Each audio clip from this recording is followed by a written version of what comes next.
Okay, so thank you very much, everyone, for being here, first of all, and really cool to see a handful of familiar faces and many new names and faces I don't recognize yet. If you get me talking about education, there are hours of things I could talk about. And the proof of that is that we've got roughly, I think, something like 75 hours worth of us discussing education through the lens of spiral dynamics on our podcast. So for today, being that I'm going to try to keep this to about 30 minutes, I'd really like to custom tailor this to who this group is. So I've got two questions to begin with, and we'll just take about a minute or so here before I formally begin to ask you these two questions, and I'd like you to answer in the chat, please. So I guess, first of all, well, this one we could do quickly. Just tell me yes or no if you're in education. So that could be question one. You can type in the chat, yes, I'm in education, or no, I'm not. Because if it's a room full of teachers or educators, I can focus on one thing. And if people aren't in schools, I can kind of come at this from a different angle. And then the second is, why did you show up today? And more specifically, is there anything specifically about education and spiral dynamics that is of interest to you? And we'll take a minute to see some of these answers pop up in the chat, and then that will help me to know what to focus on more, or maybe kind of give a little less attention to, or just kind of skip over today. Bad habit of showing up. Okay, cool. Mins. Yeah, thanks, Tad. So everyone is at least one step removed away from education. Either we have children in it, or grandchildren, or we've been in it, all these kinds of things. Worried about Americans, yeah. Regular attendee, those are those who'll be here anyways.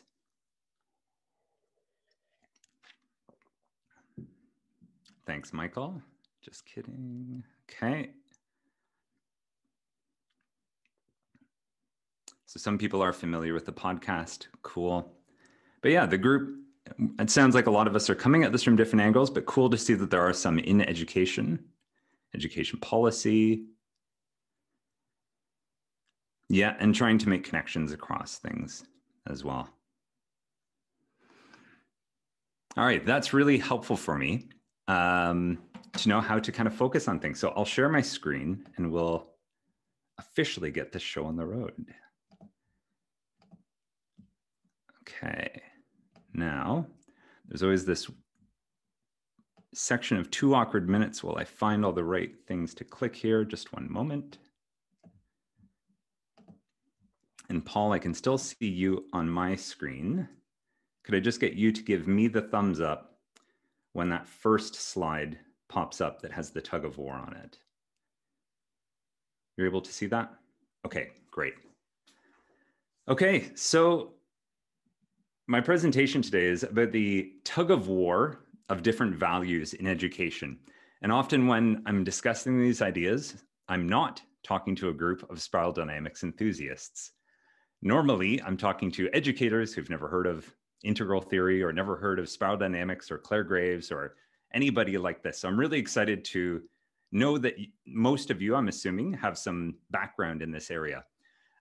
Just as a point before I begin, on our podcast, just because we're in the habit of speaking to spiral dynamics enthusiasts and people who are not into the model, you might hear me using just the words traditional, mainstream, and progressive.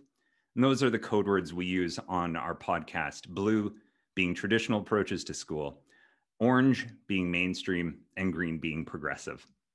And I really like this image that there's this tug of war in all of our schools, and I will go into this in detail today. But I can almost guarantee you that you could walk into any school, anywhere in the world right now, and you're going to see this tug of war pop up. So really quick bit about me. I am originally Canadian, lived in Germany for 5 years, currently in Belgium. My wife is Belgian. We have a young son who's almost 2 years old already. And the thing that connects the dots for me is I've worked in both the private and public education systems in across these 3 countries. And in total, I've worked across 9 different schools, both as a teacher and in administrative roles as well. So this is where I'm drawing some of my experience from. So being someone who's traveled to different countries, both in the private and public systems, the questions started to pop up for me, like how do the different value systems or different stages in spiral dynamics impact school development? Now, when I'm saying school development, I am talking more specifically on a school by school basis. So you go to the school down the street and you look at it as its own organism, what's happening in there? And I've got two metaphors or two analogies for you for what I see. All right, so if you look at a school, it's a lot like when people look at a sports field. The sports field is kind of a neutral thing. But if you look at any school right now, I would argue there's at least 3 different sports happening on the same field. So if you looked at this picture right now, for example, you've got soccer, you've got baseball happening, you've got tennis, you've got golf, all on the same field. And if someone asked you like, hey, what's happening there? Like you wouldn't be wrong if you said sports are happening on that field. But if you like begin to look closer, you'd start to notice, oh, actually like that group over there is doing something completely different than this other group over here. And that dude with the golf club, he's up to something completely different than that woman with the tennis racket. And I think this is a good analogy for what's happening in schools, because it's really easy to just use a term like our education system or school. But if you begin to look closer, it's like, oh, within that, there's actually these competing ideas happening simultaneously alongside each other. And each of them has like a different, like a completely different game that they're playing, and like a completely different set of objectives and a completely different idea about what winning would mean to them. Yet if you're just standing back in the stands, it just kind of looks like, oh, that activity on the field, that's sports happening. And we do this with education. Another kind of analogy we could use here is thinking of a cocktail. So imagine you've got the different stages or different colors in spiral dynamics.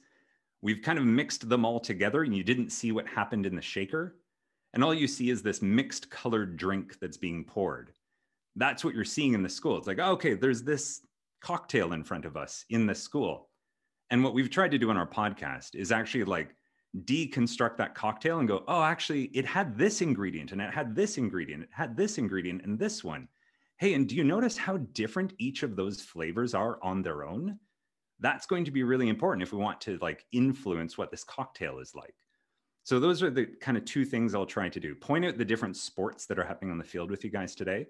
And then also try to give a little bit of a taste of what the 3 main value systems, so the blue traditional, orange mainstream, and green progressive, are doing within education, so that you can spot those when they're in action and then like be able to be with them and work with them a lot more skillfully.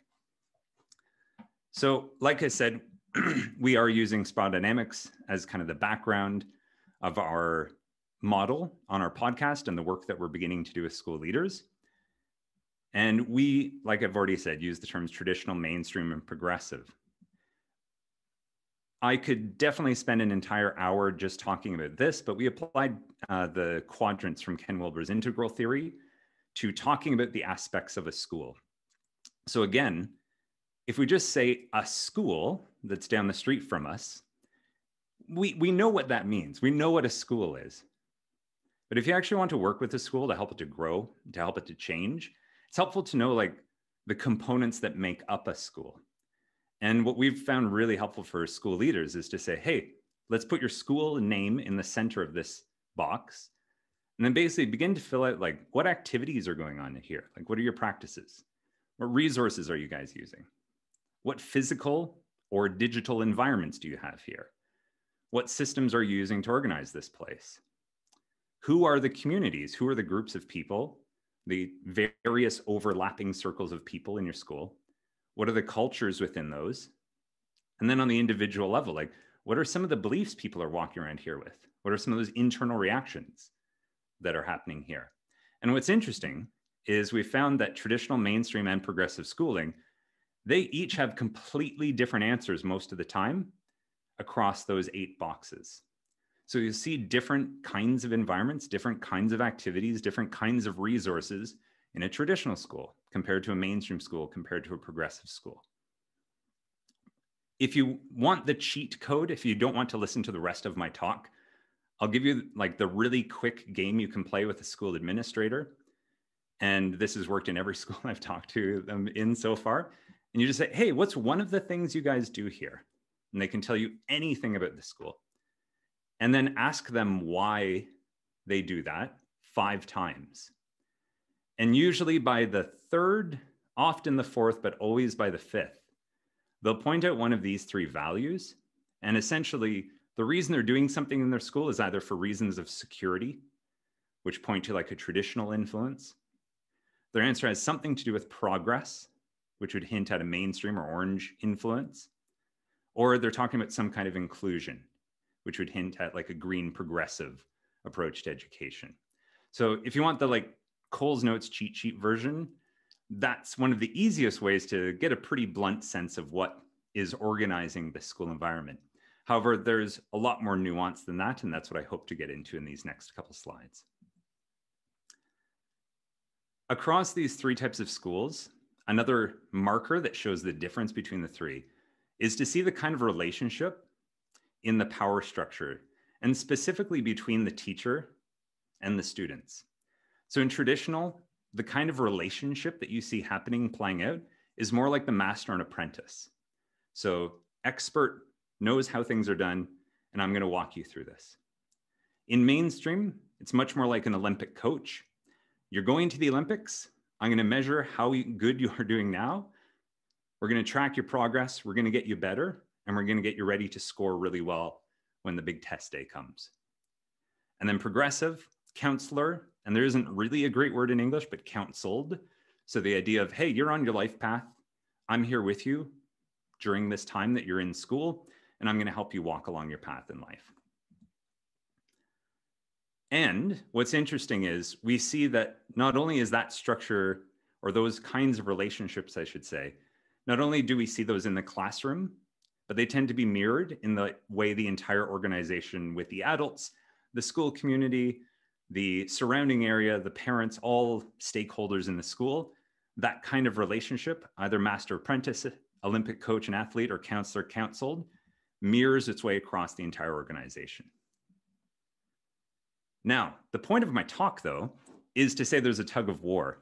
And what I found in every single school that you go into, all 3 of these are present, and all 3 of them are constantly juggling to direct the school in either one of those 3 directions. So let's take a look at sort of each of those flavors of the cocktail in a little bit more detail so you can like really see and feel these. So first, traditional, master and apprentice. There is one way. We have done it, and we will show you. So as a teacher, typically, this person has been through the system. They were once like you. They were a student. They didn't know any better. They were walked through the school system by someone in authority. They've now walked through it. They've done it. And now they've assumed the duty that it's their time to show you how things will be done in schools. And what they're really holding up here is this idea of like duty and tradition. If there were more people who are in maybe like school leadership or who are in teaching roles, I would go into more depth about these 4 things. But I think for the sake of time, I'll just kind of touch on them. And if people want me to, I can go into them in more detail later in the Q&A or something like that. But essentially, if you get asking around in a school that is right now being pulled more in that traditional area, what you're going to see as kind of like the 4 main goals are the idea of coherence, that things across the school need to be uniform. People aren't off in their own islands doing their own thing. Expertise, if you've got a role as a teacher, you need to be the expert. There is a clear pyramid of roles, responsibilities, and values, and then subject collaboration. So if I'm an English teacher and Tad or Josh or the other English teachers, we need to be talking together to make sure that what's happening in my room is happening in his room and those kinds of things. Now, with everything, there's babies and bathwaters, and I could definitely spend an entire hour talking about the bathwater or the problems with school. And I'm sure most of us, whether we're in education now or are looking at it from a distance or seeing our kids go through it, there's a lot to complain about. There's a lot to gripe about for sure. But today I'm just going to focus on the babies of like what we want to keep from this structure as we move forward. So one of those things that we don't want to lose as we are moving beyond traditional schooling is this idea of having an expert with some authority. We also want rites of passage, which basically from Orange and up, we lose that sense of rites of passage, really important school events. Just that general sense of we, that idea of like, a mascot, a school team, a name for the students in the school. Often once we move up into mainstream, that gets lost. And also just the importance of rules and order. And I often use, like, again, another sports analogy here that, think of your favorite sport. You're appreciative that those rules are there, that someone can't body check you from behind or swing their stick at your face. Rules are important there to create the safety so that greater things can happen.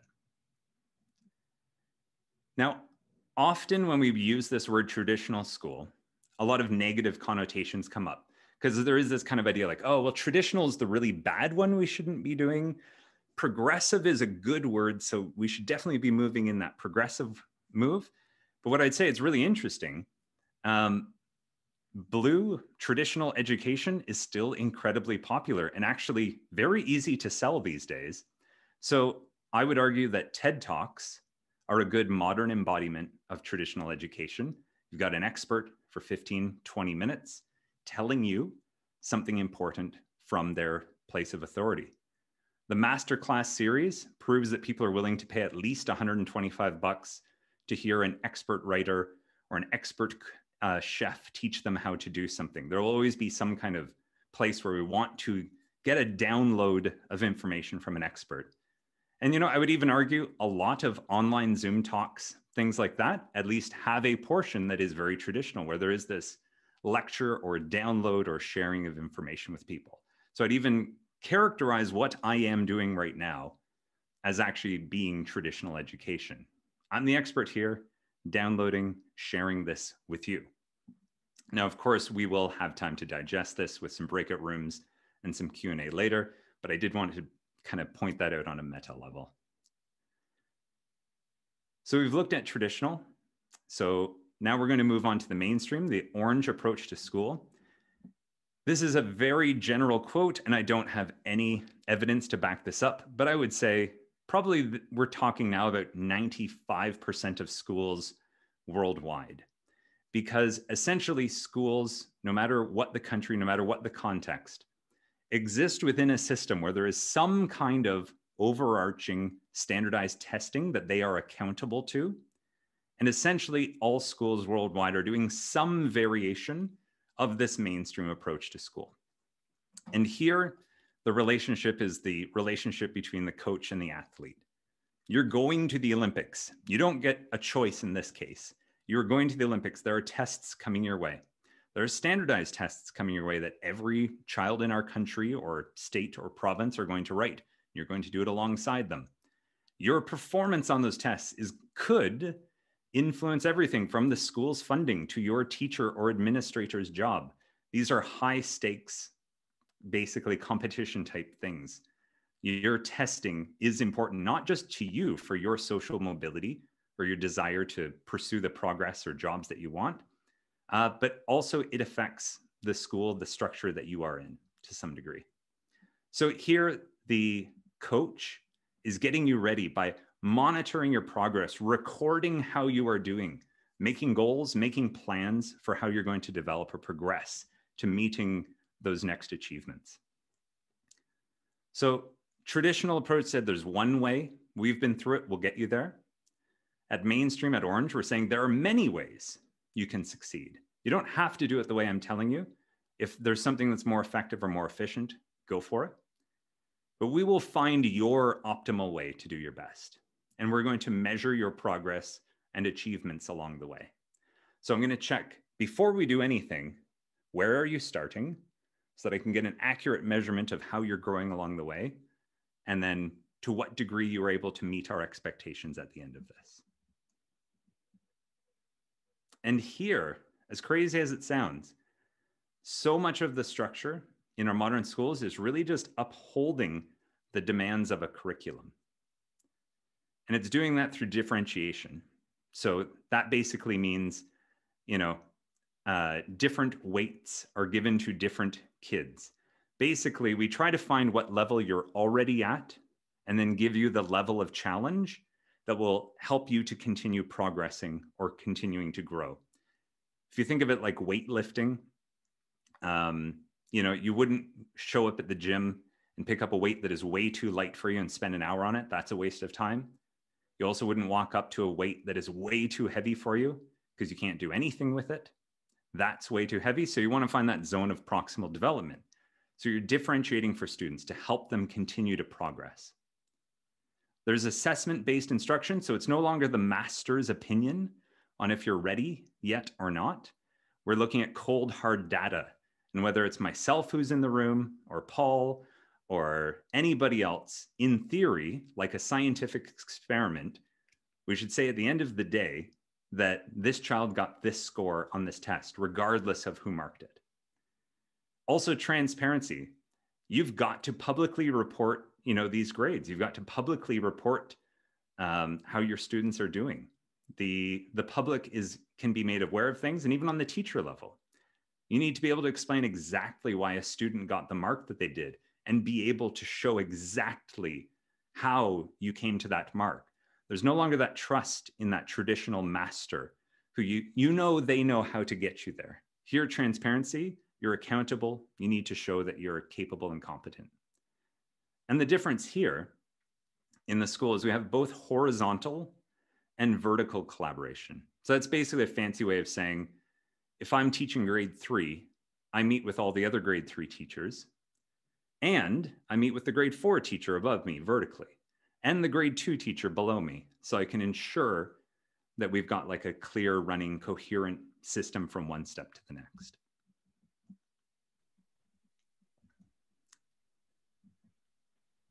And again, with the babies in the bathwater here, we actually do want standardized measurement. Now, I'm not making a case for standardized testing, but we do want standardized measurement. We want all teachers walking around with a ruler that is 30 centimeters or 12 inches, whatever it is. We don't want someone saying, oh yeah, I think that's roughly this long. And oh yeah, no, I'm pretty sure it's this long. We want something that is standardized across schools that can be used to measure things. Now, I could also spend another hour on the pros and cons of that, but this is one of the gifts that the Orange approach is bringing. There's also the idea that at Orange, at mainstream schooling, that schools can actually engineer the learning for students. So as teachers, we're no longer just dogmatically presenting maybe a textbook like we'd see at traditional, but here I can choose different activities that are the best fit for my students. Sometimes I use another car analogy. I say the traditional teacher is like a mechanic who knows how to make a car run. And at Orange or mainstream, a teacher is like an engineer who can like soup up a car for its maximum performance. So there's the idea that you don't have to follow just one way. You as a teacher have many ways that you can achieve success with your students. There's a real focus on skills. So we move away from content knowledge towards the idea of you need to show me what you can do, not what you know. There's social mobility. One of the gifts that has come along with mainstream school is the idea that, thanks to the school system, you don't have to live your life necessarily in the socioeconomic conditions that you began in. Now, again, we could spend an hour on how that's definitely not the case for many people, but there is at least that possibility there. Then next, again, this idea of that we've got clear goals. We have clear criteria for what success means. And students are actually receiving really specific and hopefully useful feedback to help them progress through a school system. So we've looked at traditional, we've looked at mainstream, and now on to progressive. So progressive, here we've got the counselor and the counseled.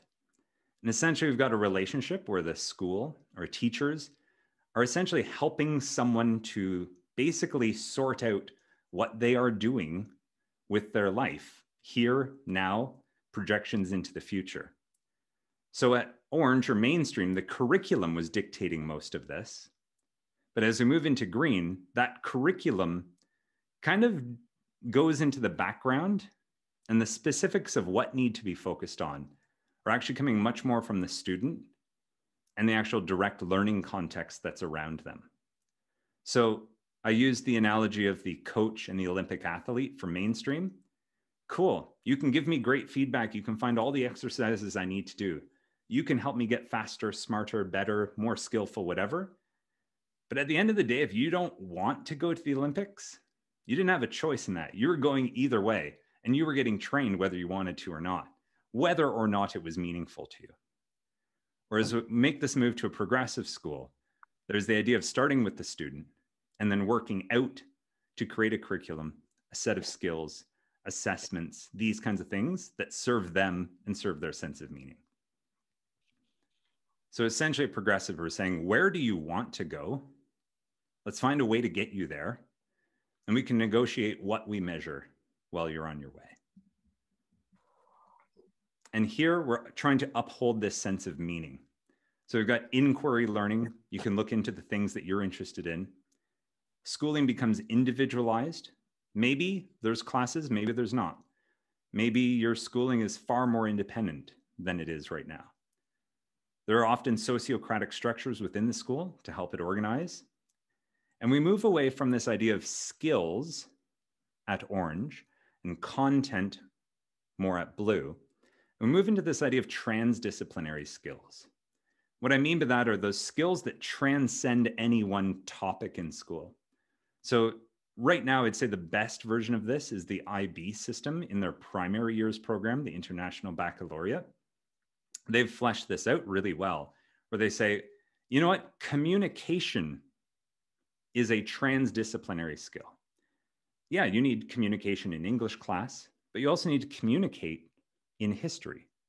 You also need to be able to communicate about mathematics. You need to be able to communicate about biology, all of these sorts of things. So let's teach communication, and then we can use subjects to help us build those skills. But let's put our emphasis on the communication and not the nuts and bolts of any one subject. So the benefits from here, some more authentic relating. What I mean by that is we're not just in these kind of roles in traditional or mainstream. You're really there with someone in their life. You're really seeing someone and what matters to them. We're bringing the student voice into the forefront. There's this sense of co-creation and even deconstruction. There's nothing sacred from mainstream or traditional approaches to schooling that has to be there out of the sake of tradition. If a school timetable works, great, we use that. If not, it doesn't have to be there. Classroom seating, we can rearrange what that looks like.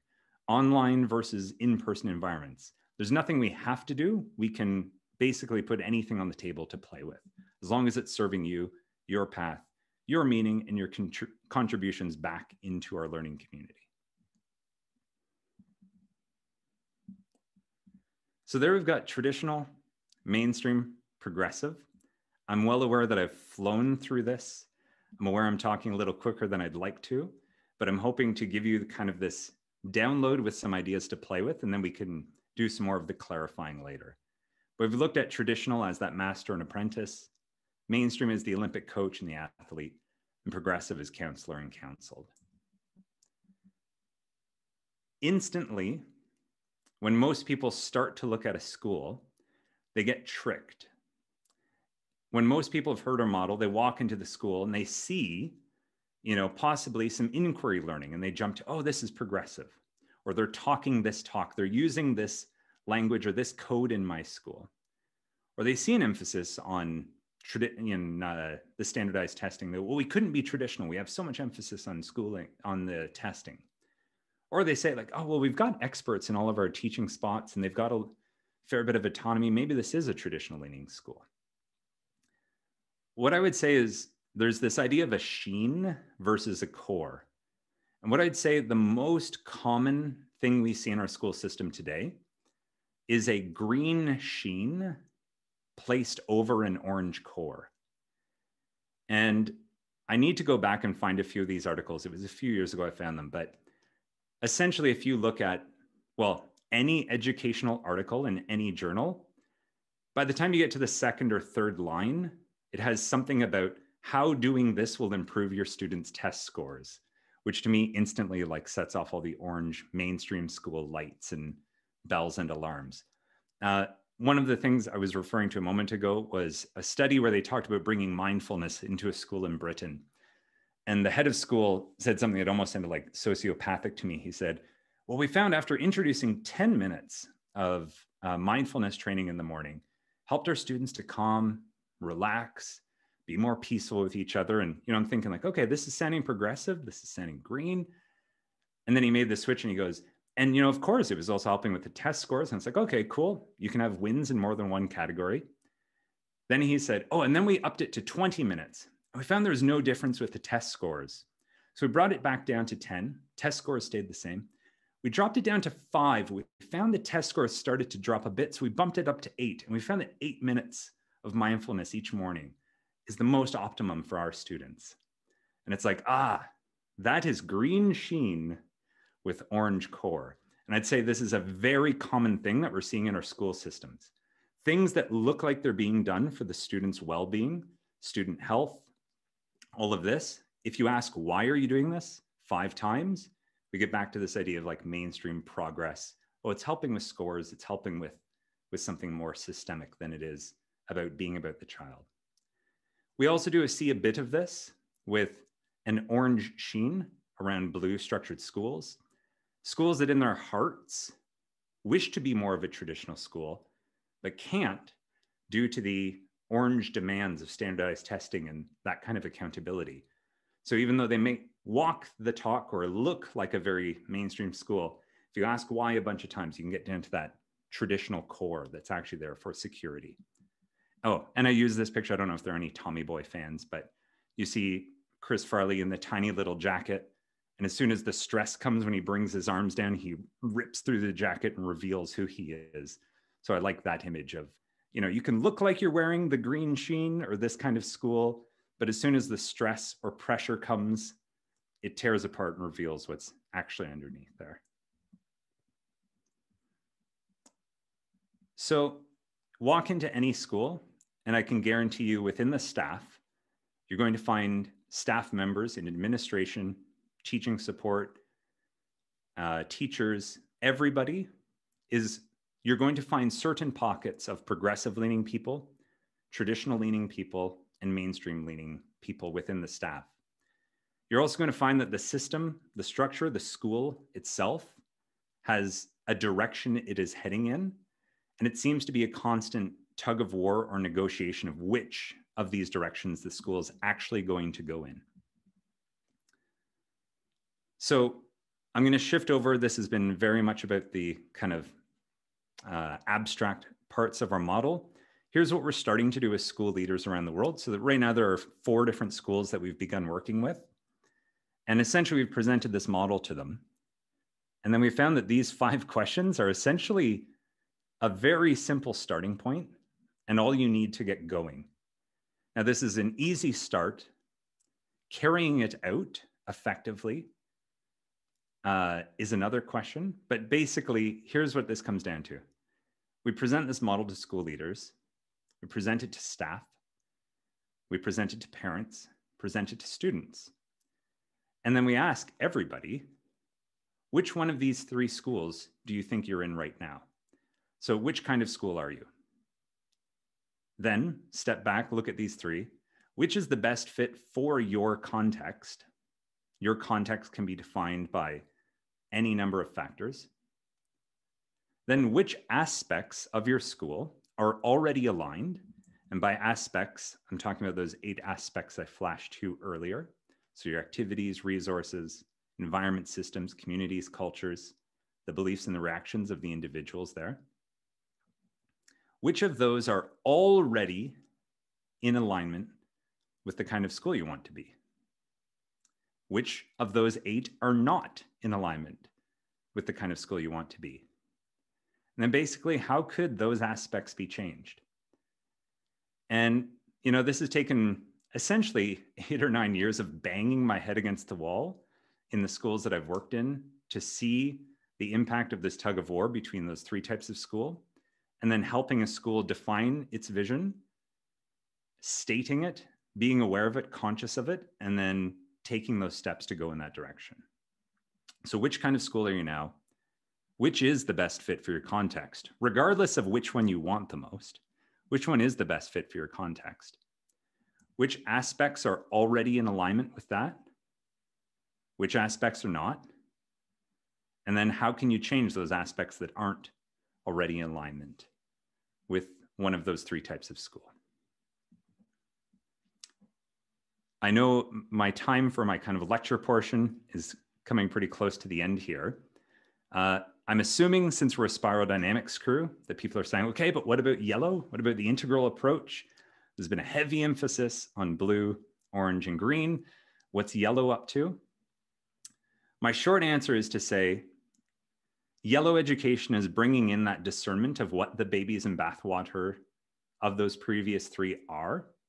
So that's why I included the babies slides of showing what good things do we want to be able to bring forward from traditional, mainstream, and progressive. And I would say there are likely some new things that we're bringing in as well. However, the actual number of integrally operating schools, we're talking to a lot of the most interesting people who are doing really incredible things. And it's not about a game of like placing colors onto things, but even the most progressive educators that we're speaking to are saying like, yeah, I think we're doing really good green, but I don't know if we're actually yellow yet or integral yet in terms of our approach. Now, of course, there'll be others who say different, but I wouldn't say yet that I can make a slide clearly on what those new things are that yellow or integral education is bringing in. But I can point to one, which again is a little bit contradictory, which is it doesn't seem like there are clear defining criteria across multiple institutions, but rather that they are really products of the environment and context that they're in. What I can say that is more concrete, and this seems to be a general consensus around integral yellow educator people, is that the most integral move we can make right now is actually to do more work to evolve healthy green education. Like I said, that orange mainstream approach is influencing and governing the majority of decisions that are happening in 95% of schools out there. There's a lot of green sheen, but in terms of like genuine, fully fleshed out, really healthy organizations, approaches to school, pedagogy, there are definitely some out there, and I can point you to many. But in terms of it being an actual culture-wide mass scale thing, it's actually still really in the minority here. And I think as an integral educator, the real work to be done right now is to help more expressions of healthy green education to come online. So this is me winding down the talk. We're about to go to breakout rooms. I don't know if some of the other facilitators here want to give some guidance for topics, but I do have one suggestion for you in going to the breakout rooms. I do this activity with most of the groups that I talk to, because after this input, there's a lot to digest. And my activity or question for you to consider in the breakout room is, if schools could only teach 10 things, schools could only teach 10 things, what should those 10 things be? Or what might those 10 things be? If we think of school as a starter pack for life, what is an integral starter pack for life? In the majority of countries, our children anywhere from the ages of 3 to 6 to 7, up to roughly the age of 18, are in mandatory schooling. In most countries, we stay in an education system till our early or late 20s. This is something that is a huge portion of our lives. It's a huge component of our society. In most countries, roughly 1/3 of all of the public funds go towards our education system. Put a lot of money, time, effort, human resources, and more or less all of us pass through the system, which in theory is having some impact on our readiness for life. What do you think those 10 things are that people should come in contact with earlier in their life that would be an integral starter pack for folks. And when we do the breakout rooms, I hope you can see the document, and if not, I'll put the link in just a moment. The way we can do this is whatever number of your breakout room, maybe Josh, just give me the thumbs up. Did it switch over to my Google Doc there? Or is it still the slide? Okay, it is the Google Doc, perfect. I'll put this link into the chat in just a second. And then if your breakout room wishes to play this game, if your breakout is breakout room number 1, you can use group 1. If your breakout room number 2, you can use group 2, 3, etc. And if you want, you can use this as a jumping off point or a center point for your discussion. Schools could only teach 10 things. Oh, spelling mistake from a teacher. Oh, no. What is most important? And then a second question, because this tends to be where it gets really juicy. How might we best teach that? So the content, what are the 10 things, 10 skills, 10 practices, 10 big ideas? What are the 10 things they need to know? And then also, how might we best teach those things? So if you'd like to use that as a jumping off point for your discussions to fill in the document, that might serve your breakout room. And on top of that, when we come back, you can check out the answers from other people. And in other groups I've been with, this has been a really juicy conversation starter to see what some of the other groups were doing.